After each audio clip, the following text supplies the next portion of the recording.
Hello students, मैं doctor Gauri Bhatnagar Sanskrit tutorials में आपका स्वागत है। श्रीमद् भगवत गीता का द्वितीय अध्याय पढ़ रहे थे हम, जिसमें देखेंगे आगे। यावान अर्थ उदपाने सर्वथा संप्लुत उदके तावान सर्वेषु वेदेषु ब्राह्मणस्य विजानता। वह भगवान कृष्ण कहते हैं, सर्वथा संप्लुत उदके, सब ओर से भरे हुए जलाशय के मिल जाने पर, उदपाने छोटे जलाशय में, यावान अर्थ मनुष्य का यावान अर्थ जितना प्रयोजन रहता है,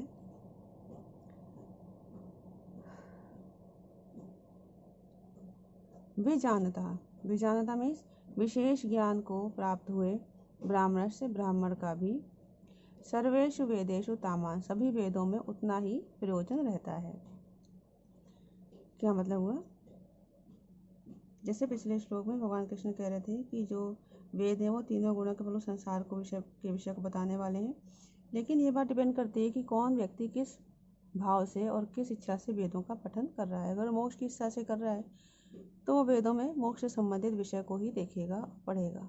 अगर वो सांसारिक विषयों को या स्वर्ग की प्राप्ति के संबंध में वेदों का पठन करता है तो उसको उसमें उसी के अनुसार मंत्र मिलेंगे या उसी के अनुसार उसको विषय मिलेंगे। तो यहाँ भगवान कृष्ण कहते हैं कि जैसे सर्वथा संप्लुत के, सब प्रकार से भरे हुए जलाशय के मिलने पर, अर्थात कोई बड़ा जल से भरा हुआ सरोवर प्राप्त हो जाए, इसमें स्वच्छ निर्मल पानी हो, तो मनुष्य जो है छोटे छोटे और पानी में छोटे जलाशयों में उसकी कोई इच्छा नहीं रहती, उनमें कोई प्रयोजन नहीं रहता। क्यों? क्योंकि छोटे जलाशय में अगर हाथ पैर धोए जाए तो मिट्टी घुल जाए से जल स्नान के लायक नहीं रह जाता, और स्नान किया रहता तो कपड़े धोने लायक नहीं रहेगा, कपड़े धो लिए जाए तो पीने के लायक नहीं रहता। लेकिन बड़ा जलाशय, बड़ा सरोवर जो है वह सब कुछ करने पर भी उसे कोई फर्क नहीं पड़ता, तो क्योंकि उसकी निर्मलता शुद्धता वैसे ही बनी रहती है। इस जगह इसका बड़ा जलाशय मिल जाने पर जिसका छोटे जलाशय में जितना प्रयोजन रहता है, अर्थात कुछ ही प्रयोजन नहीं रहता, ना छोटे जलाशय में उसकी इच्छा रह जाती है, उसी प्रकार जो विजानता विशेष ज्ञान को प्राप्त, अर्थात ब्रह्मज्ञानी,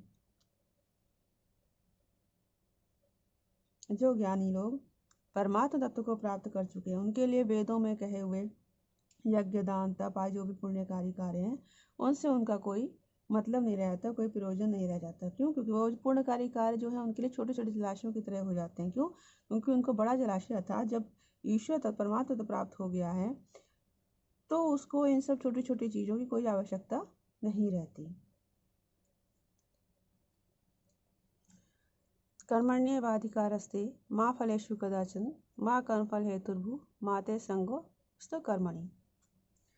अब यहाँ भगवान कृष्ण कहते हैं अर्जुन को कि ते कर्मणि एव अधिकारा, तुम्हारा कर्म करने में ही अधिकार है, फलेषु कदाचन न, फल में बिल्कुल नहीं, फलों में बिल्कुल, फलेषु बहुवचन है, फलों में बिल्कुल नहीं। कर्म फल हेतु माँ भू, तो कर्मों के फल का कारण भी मत बन, ते तुम्हारी अकर्मणि संग मास्तु, और तुम्हारे कर्मणि कर्म ना करने में भी संग में आसक्ति मास्तु ना हो। भगवान कृष्ण कहते हैं कि तुम्हारे शास्त्रों में बताए कर्मों को करने का ही अधिकार है, परंतु उससे प्राप्त फलों में तुम्हारा अधिकार नहीं है, और कर्मों के फल की प्राप्ति जिसके करने में कारण है तो ऐसा भी मत बन, और कर्म ना करने की भी तुम्हारी भावना ना हो। मतलब भगवान कृष्ण का कहने वाला है कि प्राप्त हुए कर्म का पालन करने में ही तुम्हारा अधिकार है, इसमें तुम स्वतंत्र हो। क्यों? क्योंकि मनुष्य कर्म योनि है, मनुष्य के सिवा कोई भी योनि जो है वो नया कर्म करने के लिए नहीं है। पशु पक्षी वृक्ष लता स्थावर प्राणी जो भी हैं, स्थावर जंगम, वो सारे कोई नया कर्म नहीं कर सकते, वो केवल भोग योनि है कि जो पिछले किए हुए उनके कर्म है उनको भोगने के लिए वो उनको योनि मिली हुई है।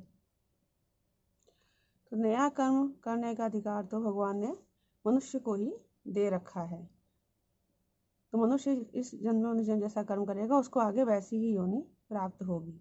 अगर कर्मों को अपने लिए करेगा तो बंधन में पड़ेगा, जन्म मृत्यु में फंसा रहेगा, और कर्मों को ना करके अगर आलस में पड़ा रहेगा तो भी जन्म मृत्यु में पड़ा रहेगा। इसलिए भगवान कहते हैं कि तुम्हारा केवल सेवा रूप कर्म करने में ही अधिकार है। अब कर्मणि पद में एक वचन क्यों दिया है कि मनुष्य के सामने कर्म तो बहुत सारे होते हैं शास्त्रित, लेकिन एक समय में मनुष्य एक ही कर्म को तत्परता के साथ कर सकता है। श्री क्षत्रियों ने कहा अर्जुन के लिए युद्ध करना, दान देना सभी कर्तव्य कर्म में विधान किए गए हैं, लेकिन इस समय युद्ध के समय वो एक युद्ध रूप कर्तव्य कर्म ही कर सकता है, अन्य कोई कर्तव्य कर्म नहीं कर सकता, इसलिए कर्मणि कहा यहाँ पे एक वचन का प्रयोग किया गया है। आगे भगवान कहते माँ फलेषु कदाचन, कि फल में तुम्हारा बिल्कुल भी अधिकार नहीं है, अर्थात फल की प्राप्ति में तुम स्वतंत्र नहीं हो, क्योंकि फल का विधान तो ईश्वर के अधीन है। तो फल की इच्छा न करके कर्तव्य कर्म ही करना है। अगर फल की इच्छा करते हुए कर्म करोगे तो बंधन में पड़ोगे। क्यों? फल इच्छा करना, फल इच्छा मीन्स भोक्तृत्व, भोग का, तो भोक्तृत्व पर ही कर्तृत्व टिका है। यानी फल इच्छा अगर सर्व प्रकार से मिट जाएगी तो कर्ता कर्म मिट जाएगा, कर्तृत्व कर्ता का भाव मिट जाएगा, और कर्ता का भाव मिटने से क्या होगा, मनुष्य कर्म करने के बाद भी बंधेगा नहीं, क्योंकि मनुष्य अगर कर्ता भाव में फंसा हुआ है तभी वो भोग करने में फंसा हुआ है कि मैं ये कर रहा हूँ, तो मैं करने से क्या होगा कि वो उस कर्म के फल में फंस जाएगा, कि अच्छा बुरा जो भी फल होगा वो उसमें फंसा होगा। इसलिए वो कहते हैं कि कर्म की फल में तुम्हारा कोई भी अधिकार नहीं होना चाहिए। फलेषु में बहुवचन क्यों दिया है कि मनुष्य कर्म तो एक करता है और फल अनेक चाहता है। जैसे कोई एक काम कर रहा है, किसी की सेवा भाव कर रहा है, तो उसको फल क्या चाहेगा, इससे मुझे पुण्य भी मिल जाए, संसार में मेरा यश भी हो जाए, लोग मुझे अच्छा भी समझने लगे, मुझे सत्कार भी मिले, इस तरह से कई सारे फलों की वो इच्छा करने लगता है। इसलिए यहाँ फलेषु शब्द का प्रयोग किया गया है, बहुवचन का प्रयोग किया गया है। इसलिए वो कहते हैं कि तुम फल की इच्छा बिना करो, मतलब निष्काम भाव से कर्म करो। निष्काम क्यों कहा है कि अगर निष्काम रहोगे तो इच्छा ना होने से क्या होगा कि तुम्हारी अलग अलग इच्छाएं पैदा नहीं होंगी और कर्म में रुचि कर्म के फल में रुचि नहीं होगी। आगे भगवान कृष्ण कहते हैं माँ कर्मफल हेतु, तो कर्मफल का हेतु भी मत बन। मीन्स शरीर इंद्रिया मन बुद्धि जो भी कर्म सामग्री उनके साथ अपना कोई भी स्नेह भाव नहीं रखना चाहिए, कि इनमें स्नेह भाव होने से मनुष्य कर्मफल का हेतु मीन्स कारण बन जाता है। शुभ क्रिया में भी फल की इच्छा ना हो कि मेरे द्वारा किसी का उपकार हो गया, किसी का हेतु है, तो ऐसा भाव हो जाए तो भी ये कर्म फल का हेतु है। क्यों? ऐसा भाव से क्या होगा, अच्छे कर्मों के साथ मन बुद्धि का संबंध बन जाता है, तो वो क्या हो गया, आसक्ति का भाव हो गया। इसलिए भगवान कृष्ण कहते हैं कि अगर दूसरे किसी व्यक्ति के द्वारा किसी दूसरे का होता है तो उसमें हम अपना संबंध नहीं मानते, बल्कि अपने को निमित्त नहीं मानते। कोई दूसरा किसी का कोई कल्याण कर रहा है तो हम उसमें नहीं संबंधी होते, कि कोई और कर रहा है तो कोई ऐसे ही हमें अपने शरीर के द्वारा किसी का हित होता है तो हमें उसमें भी अपने आप को निमित्त नहीं मानना चाहिए, कारण नहीं मानना चाहिए। जब अपने को किसी भी कार्य में निमित्त नहीं मानेंगे, हेतु नहीं मानेंगे, कारण नहीं मानेंगे, तो कर्मफल का हेतु भी नहीं बनेंगे। आगे वो कहते हैं माते संग अस्तु कर्मणि, और कर्म ना करने में भी तेरी आसक्ति नहीं होनी चाहिए। मीन्स कर्म ना करने में आसक्ति होगी तो क्या होगा, आलस्य फैलेगा, प्रमाद फैलेगा। तो कर्म फल में आसक्ति रहने से जैसा बंधन भाव प्राप्त होता है, वैसे ही कर्म ना करने में भी प्राप्त होगा। इसलिए कर्म ना करने में भी आसक्ति नहीं होनी चाहिए। तो कर्म रहित होने से क्या होगा, हमें लौकिक लाभ होगा, संसार में प्रसिद्धि होगी। तो वो कहते हैं कि कर्म ना करने सांसारिक और पारमार्थिक उन्नति होगी, तो यह भी कर्म ना करने में आ सकती है। इस श्लोक में भगवान ने 4 बातें कही हैं। कर्म करने में ही तुम्हारा अधिकार होना चाहिए, फल में तुम्हारा अधिकार नहीं होगा, तो कर्म फल का हेतु भी नहीं बनो, और कर्म ना करने में भी तेरी आसक्ति नहीं होनी चाहिए। अर्थ ये हुआ कि कर्म ना करने से, अकर्मण्यता से रुचि होने से क्या होगा, प्रमाद आलस्य आदि तामसी वृत्ति के साथ संबंध हो जाएगा। कर्म और कर्म फल के साथ संबंध जोड़ने से क्या होगा, राजसी वृत्ति का संबंध हो जाएगा। लेकिन प्रमाद आलस्य कर्म फल संबंध ना रहने पे जो विवेकपूर्ण सुख प्राप्त होगा, ज्ञान प्राप्त होगा, तो उसके संबंध होने से क्या होगा, सात्विक वृत्ति के साथ संबंध बन जाएगा।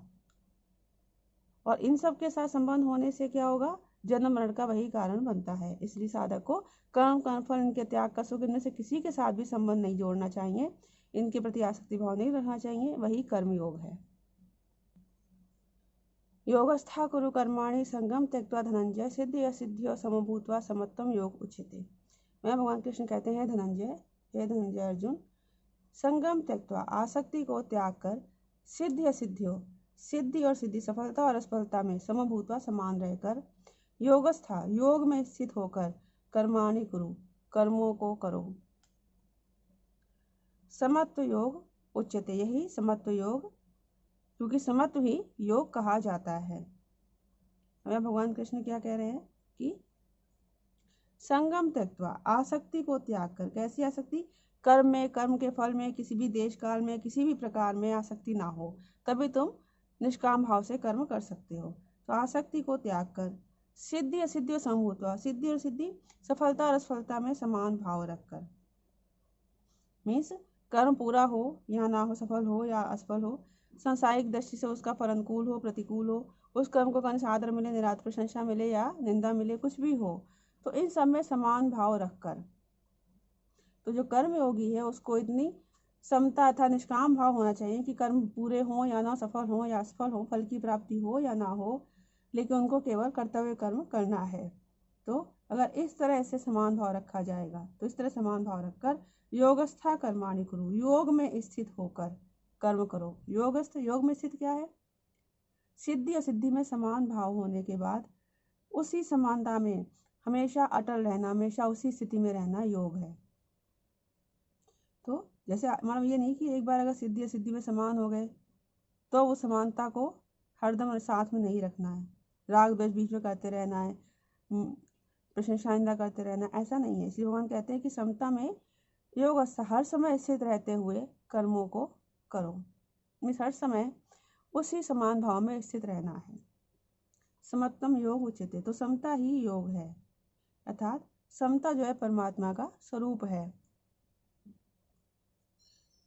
ये जो समता है ये अंतःकरण में, हृदय में हमेशा बनी रहनी चाहिए। तो समता का नाम ही, समानता के भाव का नाम ही योग कहलाता है।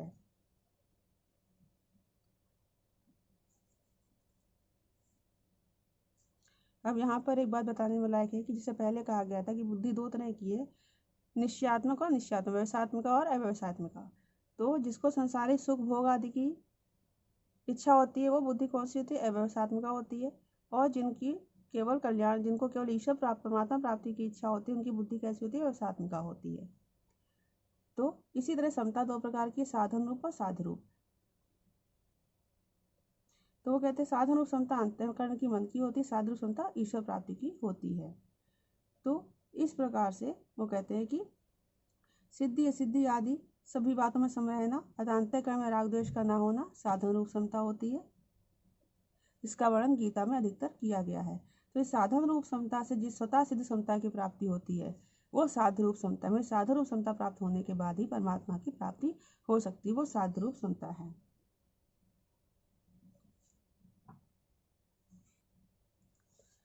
दूरेण ही अवरम कर्मम बुद्धि योगा धनंजय बुद्धो शरणम अन्वेक्ष्य कृपणा फल हेतवा। हमें भगवान कृष्ण कहते हैं, हे धनंजय, हे अर्जुन, बुद्धि योगात कर्मम दूरेण अवरम, बुद्धि योग से कर्म, सकाम कर्म, दूरेण अवरम अत्यधिक तुच्छ होते हैं, अत्यधिक तुच्छ हैं, इसलिए बुद्धो शरणम अन्वेक्ष्य, तो बुद्धि योग की शरण ग्रहण कर, आश्रय ग्रहण कर, क्योंकि फल हेतुआ कृपणा, फल की इच्छा से कर्म करने वाले कृपण होते हैं, दीन होते हैं। मतलब अब यहाँ भगवान कृष्ण कह रहे हैं कि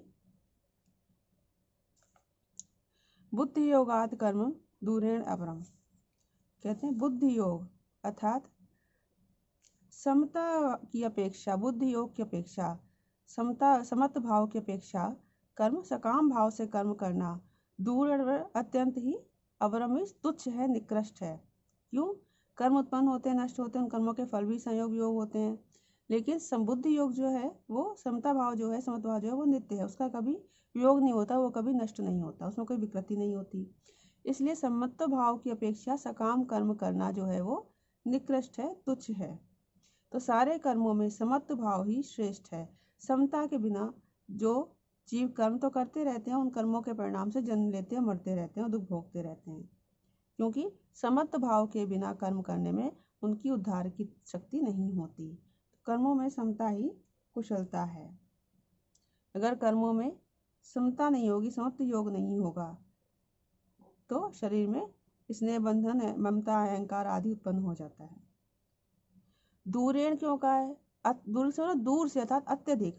दूर से कहने मतलब क्या, जैसे प्रकाश और अंधकार कभी एक समान नहीं हो सकते, ऐसे ही बुद्धि योग तथा समत्व योग हो, सकाम कर्म भी कभी समान नहीं हो सकते। इनमें भी दिन और रात जैसा ही अंतर है, क्योंकि बुद्धि योग तथा समत्व योग जो है वो तो ईश्वर को देने वाला है, परमात्मा को प्राप्त कराने वाला है, और सकाम कर्म जो है वो जन्म मरण को देने वाला है, जन्म मरण के चक्कर में डालने वाला है। इसलिए भगवान कृष्ण कहते हैं बुद्धो शरणम अन्विच्छ, बुद्धि की तथा समत्व भाव की शरण ले, कि समता में हमेशा स्थित रहना ही उसकी शरण लेना है। तो समता में स्थित रहने, समत्व भाव में स्थित रहने से ही तुझे परमात्मा स्वरूप का अनुभव होगा। कृपणा फल हेतुआ, कर्मों के फल का हेतु बनना। कृपणा अत्यधिक निकृष्ट है। क्यों? कर्म फल शरीर आदि इनका अनुसार जो अपना संबंध जोड़ लेता है वही कर्म फल का हेतु बनना होता है। इसलिए भगवान ने पहले भी कहा है पिछले श्लोक में कि महाकर्म फल हेतु, कर्मों के फल का हेतु मत बन, उसके लिए निषेध किया है। इसलिए कहा है कर्मों के फल का हेतु बनना भी निकृष्ट होना है। इस वीडियो में इतना ही। साथ बने रहने के लिए धन्यवाद।